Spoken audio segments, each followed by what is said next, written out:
Hi guys, welcome back to Teacher Media.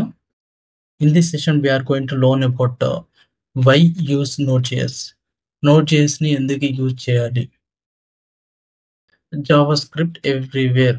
So మనం వాడే దాంట్లో ఒక అప్లికేషన్ డెవలప్ చేస్తున్నామంటే మనకి కంప్లీట్‌గా ఫ్రంట్ ఎండ్ అయినా, బ్యాక్ ఎండ్ అయినా అన్నీ కూడా దీంట్లోనే ఉంటాయి. జావా స్క్రిప్ట్‌లోనే ఉంటాయి. So it is very easy. Okay. So that is a very huge plus point, right? For example మనకి ఒకవేళ బ్యాక్ ఎండ్ జావా స్క్రిప్ట్‌లో లేకపోతే మళ్ళా జావానో, పీహెచ్‌పీనో వాడాల్సొస్తది. ఓకే. సో మనకి జావా స్క్రిప్ట్ ఆల్రెడీ ఐడియా ఉంది కాబట్టి మనకి ఈ నోడ్.జేఎస్ అయితే చాలా యూజ్ అవుతది. ఓకే.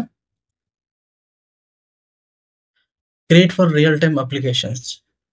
సో ఈ నోడ్.జేఎస్‌లో మనకి లాస్ట్ టైమ్ డిస్కస్ చేసినట్టే నాన్ బ్లాకింగ్ ఇన్‌పుట్, అవుట్‌పుట్ అనేది ఉంటుంది. సో ఎన్ని టాస్క్‌లొచ్చినా సరే మన ఈ నోడ్.జేఎస్ సర్వర్‌లోకి ఎన్ని టాస్క్‌లొచ్చినా సరే ఇది వితౌట్ బ్లాకింగ్ ఎనీ అదర్ రిక్వెస్టెస్. అంటే మనకొక ఆల్రెడీ ఒక టాస్క్ వచ్చింది. సో, నేను ఆ టాస్క్ కంప్లీట్ చేశాకనే నెక్స్ట్ టాస్క్‌కి మూవ్ అయితాను అనేది ఏముండదు.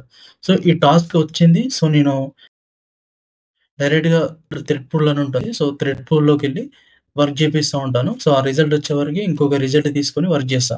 అంటే ఎలాంటి బ్లాకింగ్ టైమ్ అయితే ఉండదు దీంట్లో. ఓకే. సో, ఎన్ని కాన్కరెంట్ రిక్వెస్ట్‌లొచ్చినా కూడా మనకి ఈ నోడ్.జేఎస్ అయితే యూజ్ అవుతది. సో, మనకి ఈ వియట్ ఇంజిన్ ఏం చేస్తది? జావాస్క్రిప్ట్ రాసిన కోడ్‌ని మెషిన్ కోడ్ లాగా కన్వర్ట్ చేస్తదని చెప్పుకున్నాం. సో, బేసికల్లీ ఇది గూగుల్ వాళ్ళు డెవలప్ చేశారు. మనం రాసే జావాస్క్రిప్ట్ కోడ్ అయితే ఏదైతే ఉందో అది ఈ వియట్ ఇంజిన్ ద్వారా మెషిన్ కోడ్ లాగా కన్వర్ట్ అవుతది. Okay. Which is very fast. Okay. So, చాలా స్పీడ్‌గా అయితే బాగా వర్క్ అవుతది. మీకు హెవీ ఆపరేషన్స్ ఉన్నప్పుడు ఇక్కడ అదే చెప్తున్నాడు.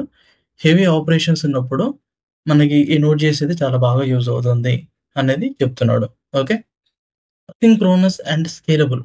Built with scalability in mind, okay, Node.js can handle thousands of concurrent connections without blocking the main thread. So, main thread అంటే మనకి థ్రెడ్ ఆల్రెడీ మీకు తెలిసుంటే ఓకే. సో, ఇన్ కేస్ తెలియకపోయినా కూడా పర్లేదు. సో, థ్రెడ్ అంటే ఏం లేదు. మనకి సీపీయూ మన కంప్యూటర్‌లో సీపీయూ ఉంటుందా? సో, ఒక టాస్క్‌ని పెర్ఫార్మ్ చేయాలంటే సీపీయూలో సమ్ ఆపరేషన్స్ అయితే జరగాలి. సమ్ ప్రాసెసింగ్ అయితే జరగాలి. సో, ఆ ప్రాసెసింగ్‌ని తీసుకువెళ్ళడానికి it's like a path. Okay. So, thread అనేది ఏం లేదు. It's a path. Okay. So, CPU వరకి తీసుకొనెళ్ళి ఒక ఆపరేషన్ సక్సెస్ అయిందా? ఫెయిల్యూర్ అయిందా? ఆర్ ఏమైందనేది కంప్లీట్‌గా ఈ థ్రెడ్ హ్యాండిల్ చేస్తది. ఓకే. సో, సో కొన్ని యూ నో మల్టిపుల్, మల్టిపుల్ లాంగ్వేజెస్‌లో జావా గాని, పీహెచ్‌పీ గాని, పైథానే గాని, సో ఇవన్నీ మల్టీ థ్రెడింగ్ గూడా యూజ్ చేస్తాయి. కానీ మనకి ఈ నోడ్ జేఎస్‌లో ఓన్లీ సింగిల్ థ్రెడింగ్ యాక్షన్స్ అయితే ఉంటాయి. సో ఓన్లీ ఒకటే థ్రెడ్ ఉంటుంది ఈ నోడ్ జేఎస్‌లో. సో కంప్లీట్‌గా ఈ ఒక్క థ్రెడ్ మాత్రమే మిగతా అన్ని ఆపరేషన్స్ అన్నీ గూడా సైమల్టేనియస్‌గా, కాంకరెంట్‌గా వర్క్ అయితది. ఎలా ఈవెంట్ పూల్ అని ఉంటుంది. సో మీకు ఈ నోడ్ జేఎస్ ఆర్కిటెక్చర్ సెషన్ చెప్తున్నప్పుడైతే ఇంకా క్లియర్‌గా ఇది అర్థమవుతది. ఓకే. Active community and NPM ecosystem. నేను ఆల్రెడీ లాస్ట్ సెషన్‌లో గూడా చెప్పాను. సో, ఇక్కడ నోడ్ ప్యాకేజ్ మేనేజర్ అంటే ఫర్ ఎగ్జాంపుల్ ఒక కంపెనీ ఉంది. లేదంటే ఒక ఆర్గనైజేషన్ ఉంది. నేను కోడ్‌ని మీకు ప్రొవైడ్ చేయాలనుకుంటున్నా. మీరు ఆహ్, స్క్రాచ్ నుంచెల్లి రాయకుండా, బేస్ నుంచెల్లి రాయకుండా నేను ఒక component మీకిస్తాను.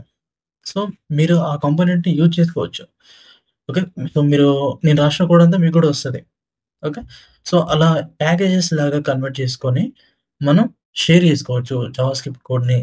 So, that is all possible with NPM. Okay. So, NPM అంటే ఏం లేదు. ఇది packages. Okay. So, authentication related packages అంటే there are millions of packages are available in Node JS. మనకి లేనిదంటూ ఏముండదు. సో, మన అప్లికేషన్‌ని చాలా స్పీడ్‌గా అయితే డెవలప్ చేసుకోవచ్చు విత్ దీస్ ప్యాకేజెస్. సో, ఒకవేళ ప్యాకేజెస్ సపోర్ట్ ఏం లేదనుకోండి అక్కడేమవుతది? మనం రాసుకోవాల్సొస్తది కోడంతా. సో, అది ఎఫిషియెంట్‌గా గూడా ఉంటుంది అనైతే చెప్పలేం. సో, అలాంటి టైంలో మనకి ఈ ప్యాకేజెస్ అయితే చాలా యూజ్ అవుతాయి. Okay. But ideal for micro services and APIs. So, మీకిక్కడ ఒక టర్మ్ మైక్రో సర్వీసెస్ అంటే మేబీ అర్థం కాకపోవచ్చు. సో, ఇట్ ఈస్ ఏం లేదు. So, monolithic and micro services అని ఉంటాయి. సో, నేనొక అప్లికేషన్‌ని డెవలప్ చేస్తున్నాను. సో, ఆ అప్లికేషన్‌లో డిఫరెంట్ కైండ్ ఆఫ్ థింగ్స్ ఉన్నాయి. ఓకే. సో, ఫర్ ఎగ్జాంపుల్ ఒక అమెజాన్ వెబ్‌సైట్ ఉంది. ఓకే. సో, అమెజాన్ వెబ్‌సైట్‌లో చాలా థింగ్స్ ఉంటాయి. సో, కార్డ్ గాని, యూజర్స్ గాని కొన్ని బల్క్‌లో ఉంటారు యూజర్స్. సో, ఇయన్నీ ఏపీఐస్ ఒకటే అప్లికేషన్‌లో రాయడం అనేది ఫీజబుల్ సొల్యూషనా? కాదు. ఎందుకు? సో, దాని కాంప్లెక్సిటీ అనేది మనం పెంచుకోవద్దు. సో, ఒకటే దాంట్లో రాసామంటే, ఒకటే అప్లికేషన్‌లో రాసాము అంటే, ఒకటే యాప్‌లో రాసాము అంటే, దాన్ని మోనోలిథిక్ అంటారు. సో, వేరాస్ సర్వీసెస్ ఏంటంటే ఒక ఆత్. ఓకే. సో, ఆత్ అనేది ఒక పార్ట్. సో, అమెజాన్‌లో ఆత్ అనేది part. Okay. So, login register కోసమని ఆత్ అయితే వాడుకుంటాం. ఓకే. సో, అలాంటి చిన్న చిన్న సర్వీసెస్ అన్నీ కలుపుకొని యాప్ లాగా బిల్డ్ చేసుకోవచ్చు. సో, ఆ చిన్న పార్ట్ ఉంటుందా? సో, దాన్ని మైక్రో సర్వీసెస్ అంటారు. సో, వాటిని మనం బిల్డ్ చేసుకోవచ్చు. And micro services to micro services దాన్ని కమ్యూనికేషన్ ఎలా అవుతది? మోస్ట్‌లీ రెస్ట్ ఏపీఎస్‌తోనే అయితది. సో, అలాంటివి మనం డెవలప్ చేసుకునేటప్పుడు నోడ్ చేసైతే 100% యూజ్ అవుతది. And APIs. ఏపీఐస్ అంటే మీకు ఆల్రెడీ చెప్పనవసరం లేదు. ఫర్ ఎగ్జాంపుల్ ఫ్రంట్ ఎండ్‌లో ఏదో ఒక అప్లికేషన్ రన్ అవుతుంది. సో, దాంట్లో ఏదో ఒక యూజర్ డేటాని స్టోర్ చేసుకోవాలనుకుంటున్నా. సో, నేను బ్రౌజర్‌లో అయితే పెట్టలేను గదా! సో, సమ్‌వేర్ ఒక సెక్యూర్ వే అయితే ఉండాలి. సెక్యూర్ స్టోరేజ్ అయితే ఉండాలి. సో, ఆ స్టోరేజ్ డేటాబేస్ నుంచెళ్ళి ఆ డేటాబేస్ నుంచెళ్ళి బ్యాక్ ఎండ్ కమ్యూనికేట్ అవుతుంది. సో, అక్కడ ఏపీఐ కావాలని అనవసరం లేదు. బట్ అవర్ బ్యాక్ ఎండ్ నుంచెళ్ళి ఫ్రంట్ ఎండ్‌కి వెళ్ళే డేటా ట్రాన్స్‌పోర్ట్ ఉంటుంది చూసారా? సో, దానిని ఏపీఐస్ అంటారు. సో, మనం ఈ నోడ్ జేఎస్‌ని యూజ్ చేసుకొని ఏపీఐస్ వాడుకోవచ్చు. మన ఎంటైర్ సీరీస్‌లో the most important topic is APIs. So, మనం ఏపీఐస్‌ని బిల్డ్ చేయడమే నోడ్ జేఎస్ యొక్క మెయిన్ ప్రయారిటీ ఇస్తారు బయట. ఓకే.